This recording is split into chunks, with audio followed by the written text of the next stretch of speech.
나는 한국의 작은 시골 마을에서 자랐다. 그곳은 서울에서 몇 시간 떨어진 산속 작은 곳으로 현대 문명이 닿지 않은 듯한 느낌이 드는 곳이었다. 혼자 있기를 좋아했던 나는 자주 마을 근처의 숲을 탐험하곤 했다. 그러던 어느 날 소름 끼치는 일을 겪고 말았다. 매년 여름 부모님은 농사일로 바빴고 나는 자연스럽게 내 시간을 혼자 보낼 수밖에 없었다. 그해 여름도 예외는 아니었고 나는 여느 때처럼 혼자 숲으로 향했다. 한참을 걷다 보니 이전에 한 번도 본 적 없는 작은 오솔길을 발견했다. 호기심에 이끌려 그 오솔길로 들어섰다. 오솔길은 점점 좁아졌고 나무들은 점차 빽빽해졌다. 풀벌레 소리와 간간이 들리는 새소리 외에는 아무 소리도 들리지 않았다. 그런데 이상하게도 오솔길 끝에서 어떤 작은 집을 발견했다. 나는 지금껏 이곳에 이런 집이 있다는 걸 들어본 적이 없어서 몹시 놀랐다. 오래된 폐가처럼 보였지만 왠지 모를 매력이 느껴졌다. 호기심은 두려움을 이겼고 나는 그 집으로 발걸음을 옮겼다. 집은 오래되어 보였지만 문은 쉽게 열렸다. 내부는 미로처럼 좁고 어둑어둑했다. 바닥에는 두꺼운 먼지가 쌓여 있었고 창문은 거미줄로 덮여 있었다. 각 방을 지나치며 이상한 느낌이 점점 커져갔다. 마지막 방에 들어섰을 때 나는 작은 책상을 발견했다. 그 위에는 오래된 일기가 한 권 놓여 있었다. 꺼림칙한 기분이 들었지만 호기심에 일기를 펼쳤다. 필체는 읽기 힘들었지만 한 페이지는 또렷하게 읽을 수 있었다. 이 집에 들어온 자는 다시 나갈 수 없으리라.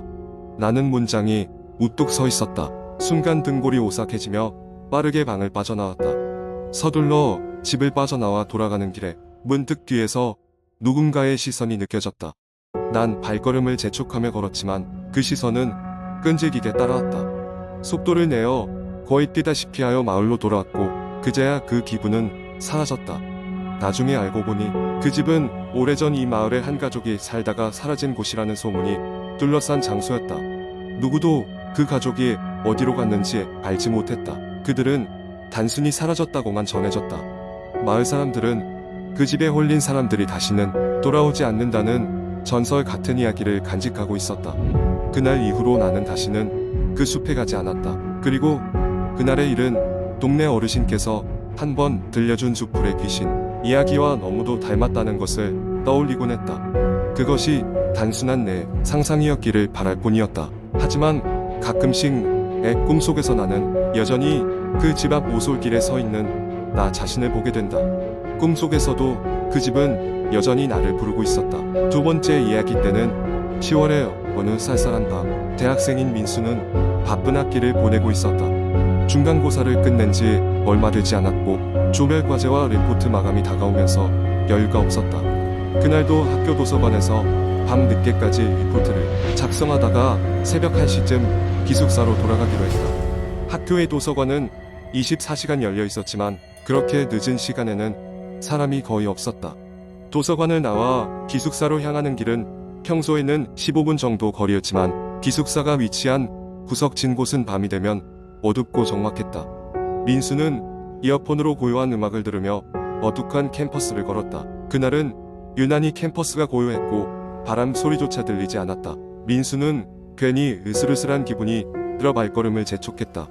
그렇게 걷다 보니 어느새 학교의 오래된 공학관 앞에 다다랐다.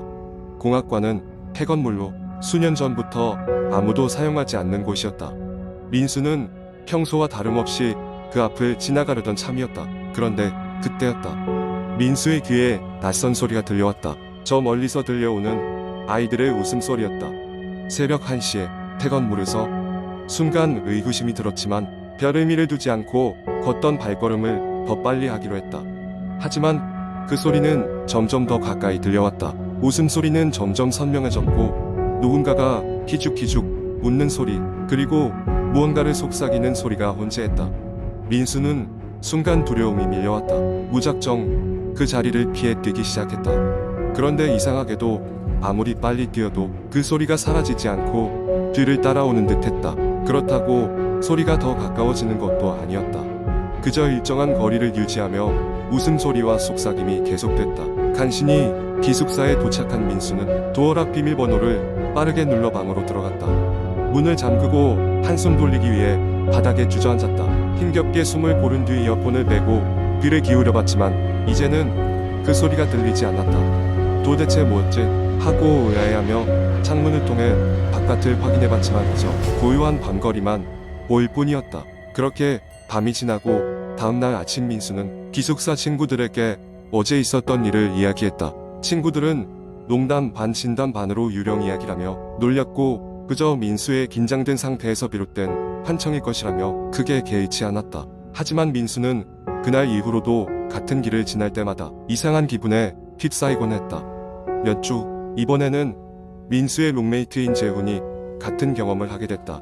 도서관에서 밤늦게까지 공부를 하다가 기숙사로 돌아오는 길에 똑같이 폐공학관 근처에서 아이들의 웃음소리를 듣게 된 것이다. 그 소리는 분명 민수가 묘사한 것과 동일한 소리였다. 웃음소리와 속삭임이 뒤섞인 이상한 소리.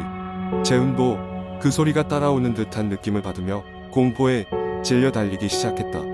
다행히 무사히 기숙사에 돌아왔지만 어쩐지 모를 뒤늦은 소름에 밤새 잠을 이루지 못했다. 두 사람은 그제서야 매일 이어지는 이 이상한 경험이 실제일 수도 있겠다는 생각에 빠졌다. 결국 민수와 재훈은 더 이상 이 문제를 방치할 수 없다고 생각하고 학교의 다른 친구들에게 이 이야기를 전했다. 이로 인해 그동안 그 폐건물 근처에서 비슷한 일을 겪은 다른 학생들도 하나 둘씩 나타났다. 어떤 이들은 창문에서 그림자가 지나가는 걸 봤다거나 밤중에 이상한 광경을 목격했다는 이야기를 보탰다. 이상한 소문은 점점 커졌고 학교 측에서도 이 문제를 조사하기 시작했다. 과거 이 공학관에서 무언가 있었던 것은 아닐까 하는 이야기들이 돌기 시작했다. 오래된 기록을 찾던 중 20년 전 이 건물에서 사고가 있었다는 것이 밝혀졌다. 공학관이 문을 닫기 전 학생 몇 명이 실험실 사고로 목숨을 잃었던 사건이었다는 것이다. 이러한 일이 있은 후 학교에서는 건물 철거를 결정했다. 민수와 재훈은 그 이후로는 더 이상 폐건물에서 이상한 소리를 듣지 않게 되었고 그제서야 안도의 한숨을 내쉴 수 있었다. 하지만 가끔은 민수와 재훈은 둘만 있을 때 이런 말을 했다. 그때 우리가 들었던 게 그냥 소문이었을까 아니면 정말로 그들이 떠도는 목소리였을까? 이 이야기는 한동안 학교 커뮤니티를 떠들썩하게 만들었고 지금까지도 가끔씩 전해지곤 한다. 공포는 사라졌지만 그날의 기억은 민수와 재훈에게 영원히 남아있을 것 같다. 세 번째 이야기며 태전. 서울의 한 번화가에 위치한 오래된 아파트 단지에서는 이상한 소문이 돌기 시작했습니다. 그 소문의 중심에는 30대 중반의 평범해 보이는 남자가 있었습니다. 그는 5층에 거주하며 평일에는 아침 일찍 출근하고 저녁 늦게 돌아오는 전형적인 직장인이었습니다. 하지만 그가 문을 닫은 뒤로부터 사람들이 경험한 기묘한 일들이 시작되었습니다. 이웃들은 처음에는 그 남자의 집에서 이상한 소리가 들려오기를 시작했다고 말했습니다. 밤이 깊어질수록 점점 더 커지는 발소리와 이상한 속삭임이 그의 집에서 들려왔습니다. 소리의 주인공은 분명 혼자 살고 있는데도 마치 여러 사람이 함께 있는 것 같았습니다. 처음엔 단순히 TV를 켜두고 잠이 들어서 그런가 보다 했던 이웃들도 시간이 지날수록 불안감을 감출 수 없었습니다. 특히 옆집에 사는 여성 나영 씨는 자주 잠을 설쳤습니다. 어느 날 소리에 맞추어 이상한 꿈을 꾸기 시작했습니다. 꿈에서 그녀는 끝없는 복도를 걷고 있었는데 복도의 끝에서는 그 남자가 서 있었고 항상 등에 무언가를 숨기는 듯한 행동을 보였습니다. 그 뒤로 나영 씨는 매일 밤 같은 꿈을 꾸었고 그 꿈의 내용은 점점 뚜렷해졌습니다. 날이 갈수록 남자의 표정은 점점 더 불안정하게 변해갔습니다. 그러던 어느 날 나영 씨의 집에 설치된 CCTV 화면에 이상한 장면이 찍혔습니다. 새벽 3시쯤 나영 씨가 깊이 잠들었을 때 옆집 남자가 그녀의 현관을 쓱 지나가는 모습이 포착되었습니다. 그가 무언가를 중얼거리는 모습이 찍혀 있었지만 뭐라 말하는지는 알 수 없었습니다. 그녀는 이 영상을 보고 소름이 돋았고 이튿날 아침 곧바로 경찰에 신고했습니다. 경찰이 출동하고 문제의 남자 집을 수색하기 시작했습니다. 그러나 내부를 둘러본 경찰은 아무것도 이상한 점을 찾을 수가 없었습니다. 집안은 정리정돈이 잘 되어 있었고 경찰을 상대하는 남자 역시 매우 침착하고 조용했습니다. 결국 경찰은 단순한 이웃 간의 소음 문제로 결론을 내렸고 특별한 조치를 취하지 않았습니다. 그러나 그날 밤 나영 씨는 또다시 그 꿈을 꾸었습니다. 하지만 이번에는 복도가 끝없이 이어지지 않았습니다. 그녀가 복도의 끝에 다다르자 문득 그 남자가 자신의 등으로 손짓하며 뭔가를 보여주려는 그 등 뒤에서 몸을 돌리고 있었습니다. 그녀는 두려움에 차서 돌아서려 했지만 무엇에 이끌린 듯 계속해서 남자에게 다가갔습니다.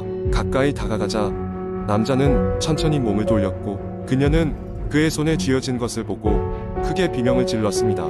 그것은 잃어버린 사람들의 신분증과 각종 물품들이었고 그 면면을 확인하자 낯익은 인물들이 있음을 깨달았습니다.